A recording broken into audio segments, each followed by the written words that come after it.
Good morning, I'm Clinton Griffiths. The cattle market right now is breaking records. And once again, it's all coming down to supply and demand. The April contract for live cattle at the end of last week got within a quarter cent of the $200 mark. On Monday, the corn market was lower and both feeders and fat cattle were also lower. Matt Bennett of agmarket.net says traders may be running out of some of the buying enthusiasm, especially when you hit that psychological mark of $200 in live cattle. But Bennett says when producers start retaining heifers in the winter, it will create excessive demand at a time when supply is limited. The economy so far has been able to sustain it.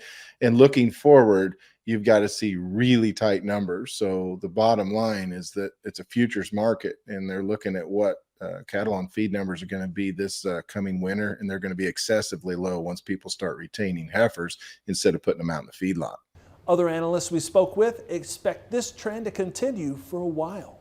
I mean, we're seeing a little bit around the edges. Cow slaughter is down about 8% this year relative to last year, but we're not retaining heifers yet, which is a big component we need to do in terms of the cattle herd. So with that in mind, I think that cattle cycle is getting stretched. The lack of feed is definitely a problem down in the southern plains. And as I think forward, capital costs, just looking at buying a feeder at $250, is something that's really going to weigh on the banker. So as I think about that expansion, it's going to be a long time in the future, which tells me that the cattle market's going to stay very strong for a long period of time, at least another couple of years.